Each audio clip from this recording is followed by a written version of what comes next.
If you have more than 100 followers on Instagram and you are not making money from it, you are literally losing $50 to $100 every day. That's not an opinion, that's math. I've said it for months, most people ignore it. My student Clint, he didn't. He's now pooling in $50,000 in just 3 months with 2 different products. That's multiple streams of income, baby. And here's the wild part. Clint is not famous.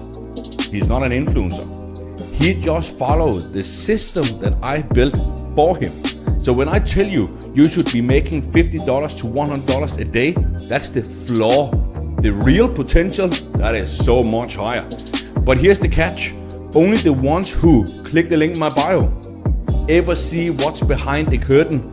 The rest just keep scrolling and losing.